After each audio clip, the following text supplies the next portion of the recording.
Good afternoon, everybody. How are we doing? How are we feeling this afternoon? It's okay, we're in a cafe and a library, but you can definitely make some noise. We need all of the applause. Good afternoon. My name is Amanda Shea, and I want to welcome you all to Outspoken Saturdays here at the Boston Public Library in the Newsfeed Cafe. Fall is officially upon us, even though it's a little trickery because it was a little cold, so it's giving winter sometimes, but you know New England. If you don't like the weather, just wait 5 minutes. Hi. Hello. Wants to be a part of the show. I love kids. We have a really amazing lineup today. If for those who are not familiar with Outspoken Saturdays, it is a curated spoken word poetry event. So we have some really amazing speakers for today. In fact, we have 5 curated poets for this afternoon. Give it up for the poets. But first, we want to give shout outs and kudos to not only GBH, but the Newsfeed Cafe. So give it up, give it up, give it up. Joining me today for the first half of our program will begin with a conversation with Jean-Luc Purit. Give it up, give it up, give it up. You all, it's okay to make noise. I know we're in Copley Library and you all are like, should I be doing this? But yes, we need all of the energy. So can I get that energy again one more time? Clap it up for yourselves for being here. Today we are centering our conversation and poetry in honor of National Native American Heritage Month and gratitude. So without further ado, I am going to bring on our guest speaker of the day. Please welcome Jean-Luc Purit to the conversation.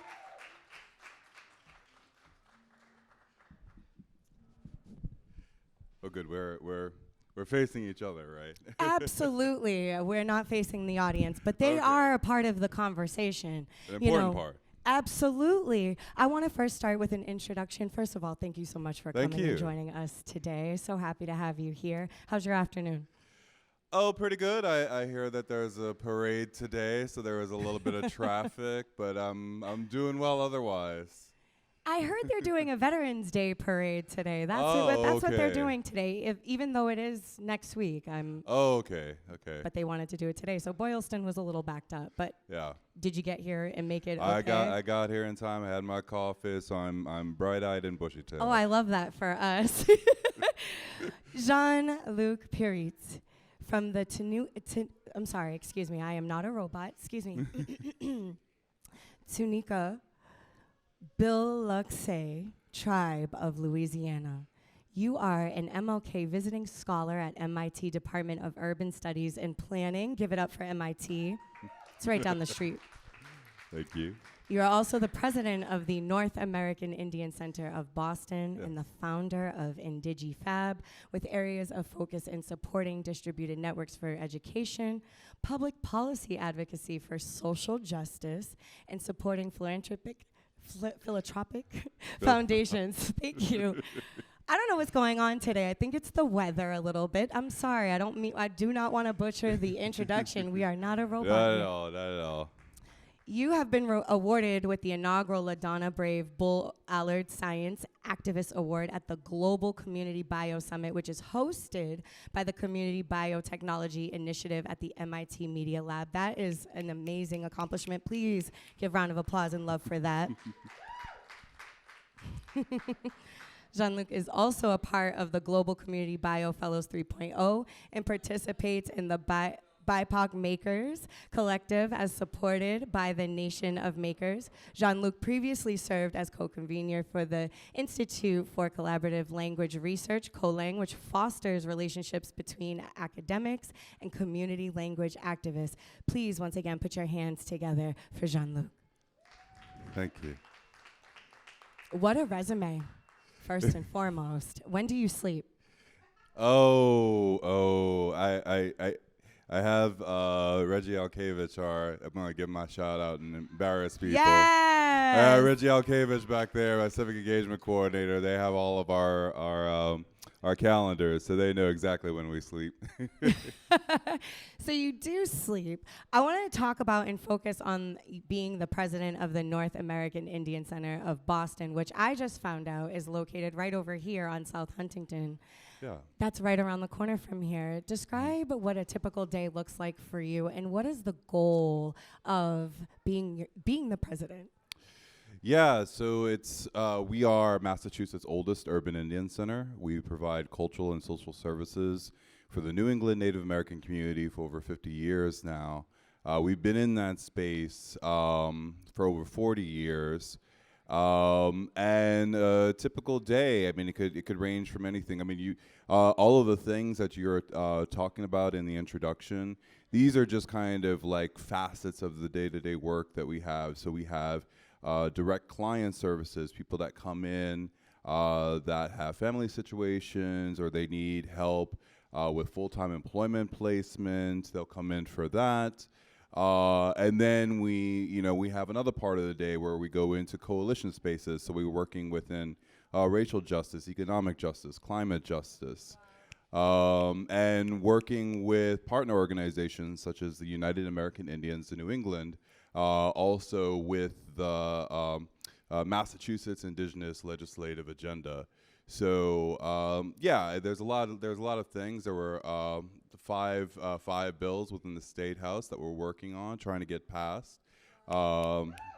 Establishing a statewide Indigenous Peoples Day, banning Native mascots, working to get Native culture and history celebrated within public school curriculum, a special commission relative to the educational outcomes for American Indian and Alaska Natives, and protecting Native American heritage, which means making sure that our sacred objects are things that are in publicly funded collections.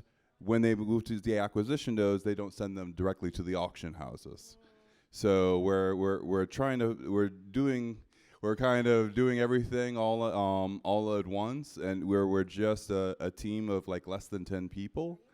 But yeah, we are absolutely out, just doing the most that we can every day. So I have to give all respect to our team over at NACOP. Wow, I'm just like a team of 10 in all of this work. What are some of the challenges that you all face, especially in the public education sector, when we talk about data and ensuring that people are getting resources in education? Yeah, so I mean, it goes, and this is something that actually came up very directly for us in the COVID-19 pandemic.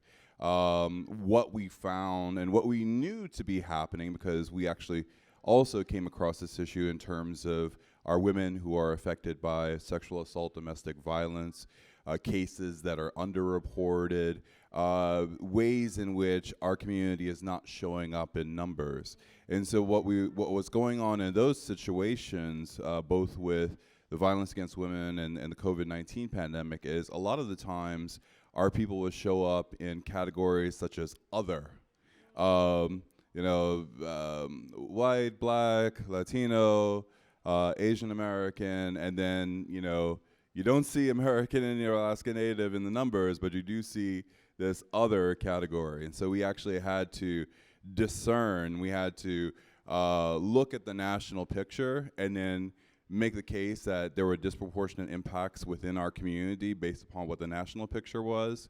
And it took our team 9 months during the pandemic to actually get the Department of Public Health to start disaggregating the data. And so this is what happened. So we're seeing this also reflected within public schools, and sort of like the ways in which not only the ways that which people that self-identify as American Indian are being counted or not being counted, but you have, as Indigenous peoples, we have like this really complex relationship with borders and political ways in which we're imposed upon. And so we have to unsettle those lines. And so we see ourselves not just within American Indian, Alaska Native, but we also see ourselves within Native Hawaiian, Pacific Islander. We see ourselves in folks that are Afro-Indigenous. We see ourselves in many different scopes. And so we always constantly pushing to blur those lines and get the most complete picture about what's going on within our community. Wow. That leads me to my next question when we talk about policy, and you said that there are 5 bills currently in legislation right now. I don't think sometimes people in our community understand the power that we have. What can we do to push these bills and make sure that they are passed? How can we support? Yeah, so we have the Massachusetts Indigenous Legislative Agenda. We have indigenousagendaorg. So you can go to that website. You can see all the different calls to action. I will say that we have had a pretty good showing of testimony thus far. We've had 4 of our 5 bills heard within the State House, and we're looking to November 13th when we're actually going to have the public testimony for the ban on Native mascots. And so we definitely need folks to show up, write your legislators, and let them know that all of the bills within the Indigenous agenda need to be passed, need to be brought to a floor vote, need to be signed by the governor into law. I think it's super crucial and very pivotal what you all are doing and how we are making strides for being progressive. I wanted to also ask about the land acknowledgement. How do you feel when it comes to people acknowledging, and do you feel that it's not always acknowledged in the ways that it should be? So there's a starting point, and this is like a lifelong learning educational journey. And even within my own personal practice, and the acknowledgement of, it is something that is introspective. It takes the work of knowing like who your own ancestors are, who are the people that you are bringing into you within this local ecosystem that you're hoping to acknowledge, and then what are the connections that you are bringing forward. And so that's an individual sort of like introspection. Then we go into like institutions such as colleges and universities, and it's not just something that you can Google in 15 minutes and find out the correct facts, and then bang out some boilerplate language, and then just get in front of people and say, well, this is the unceded territory of these people, and this and that. But when we say that this is the unceded land of the Massachusetts Nation, who continue to this day in part through their lineal descendants, the Massachusetts tribe at Ponkapog, because we know that there are living descendants of the historical tribe that continue on this land to this day. And not only that, but in acknowledging the land, we have to put some things into action. We have to say, we are going to support every effort by our host tribes, the Massachusetts, the Wampanoag, the Nipmuc, the Abenaki, to rematriate land and natural resources back to the original people. So we have to put ourselves on the line. We have to put ourselves into action to let people know that I'm not just rattling off facts. I actually have a vision, and I have work that is part of this acknowledgement. I wanted to take time to acknowledge what you said because it's extremely important. And you being from the Tunica Biloxi tribe of Louisiana, you had mentioned about ancestry and finding ancestry and understanding that. How would one go about even just doing that research? Because as you know, when you say Afro-Indigenous, when we talk about Indigenous folks, we don't always know where we come from and where to go. So how do you help folks trying to trace back their lineage? Yeah, it's very, very hard, especially when and with good reason, folks will not know, be able to go as far back as like their great grandparents, because there are things that have happened in the past. Churches have burnt down.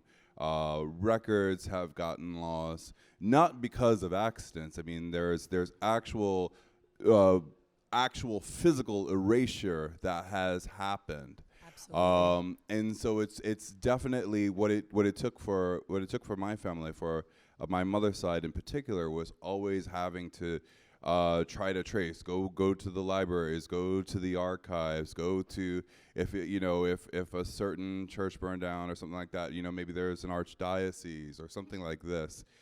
There's pieces of family somewhere.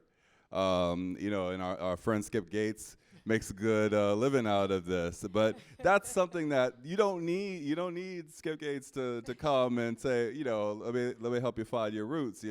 This is something that you could do, but it takes coming into the library. And finding out what are the archival materials that are here that belong to you, that you need to rematriate back to yourself so that you understand who you are in this space. And to be clear, when we talk about finding out who we are, do we particularly start with our last name, our maiden names? Where do we start with that? Because that's a lot of questions that people ask me. They're like, well, where do you start? Yeah, I mean, it definitely, when you think about like your last name and what your last name could have been, if there's ways in which those names were passed down, or maybe they were. So my name is Purit, but I have cousins that are in Houston, Texas. They actually, once they moved away from Louisiana, once they moved away from French-speaking people, they changed their last name to Perry.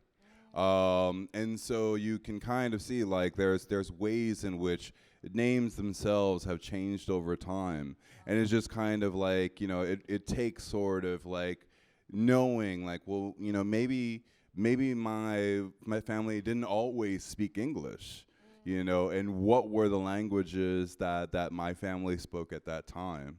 We spoke a little bit earlier about how my family is dedicated to language and culture revitalization. Yes. And that definitely took a lot of like archival research. That took a lot of like not just something that happened in an institution of higher education, but what we can actually do as a family, like going online and finding like any scrap, any seed, anything that we can do to like put this whole piece together, this whole puzzle of like what is the language that we spoke, what are the stories that are passed down, and those are really important.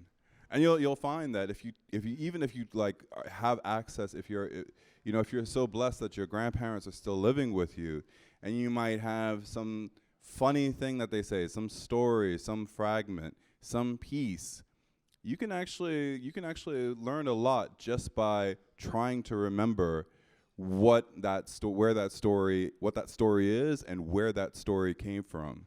So it's not just about what we say, but if we find ways to read between the lines, that can be the map that'll point us back to who we truly are. That was pure poetry. If Oh, we well. read between the lines, we will find the map.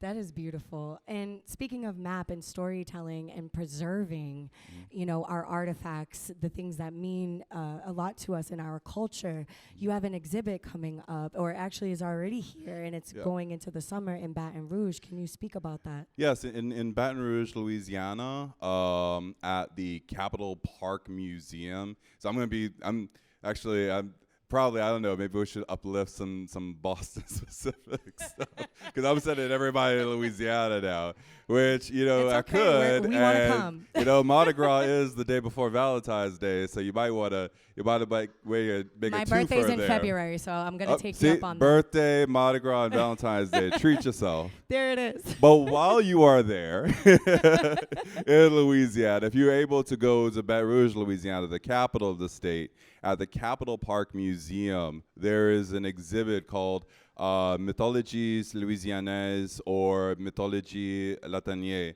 And what this is, it's a collection of over 40 paintings, images, sculptures, and then those are paired up with essays and stories that come from different traditional knowledge keepers, people that are dedicated to speaking the multiple languages that we speak in Louisiana. So we're not just talking about stories in English and stuff like that, but we're talking about Louisiana French. We're talking about Louisiana Creole or Kouri-Vini. We also have a Tunica story from my family and an image that's also in the exhibit. So definitely it's something that folks should check out while they're if they ever have plans to go to Baton Rouge. If New Orleans isn't enough for you, you got some other things to do within the state. I think it sounds absolutely incredible, and I encourage everyone to not only spread the word but the knowledge about it. But also I want to thank you for your time in this conversation for today. Anything else that we can do as the community of Boston to support you in your efforts, just to make sure that we're doing the work and we're doing everything that we can do to support you all? You know what? Yeah, during Native American Heritage Month, we want to be clear about what is being uplifted, because we also have initiatives such as Indigenous Peoples Day, like what we're seeking through the agenda. And when we say Indigenous Peoples Day, we're talking about Indigenous people internationally. When we're talking about Native American Heritage Month, we're talking about folks within Turtle Island that we count as being Native American. And so there, it's not quite apples and oranges, but there's definitely like, oh well, why do you want Indigenous Peoples Day when you already have Native American Heritage Month? That's not the case. We have to uplift everybody basically. I mean, there are certain times and certain ways in which we're doing that. But at the end of this month, there is the holiday in which everybody comes together and has a turkey dinner and everything like that. But in Plymouth, North American Indian Center Boston, United American Indians in New England, we have continued to observe the commemoration of National Day of Mourning, now over 50 years of history for that observance. And so if you so choose to come down to Plymouth on that last Thursday of this month, you will hear from Indigenous peoples from across Turtle Island, Central South America, also internationally. And we're going to be marching through Plymouth and calling out, calling in. But the mythology that has been set up to glorify this settler colonial experiment that we call Massachusetts and the United States and all of that. Like, we have to confront that with the stories from the people themselves, basically. So, yeah, I just wanted to uplift that. So, if you want to support Indigenous peoples, walk with us and hear the stories directly from the people themselves. And where can we find that information for those who leave here and may forget? For that, for National Day of Mourning, all that information is on United American Indians in New England's website, uaine.org. And you can also, if you're interested in learning about our organization, North American Indian Center of Boston, it is naicob.org. Thank you so much, Jean. Oh, my Thank goodness. you so much. And thank you for educating us and making the clear discernment and distinction. And thank you for the continued work that you and your beautiful team of 10 continue to do. Thank you so much. Yeah, thank you to Raquel. Thank you, Reggie. Thank you, Reggie. Thank you, Raquel. And thank you to everybody. Have a happy Native American Heritage Month. Thank you so much.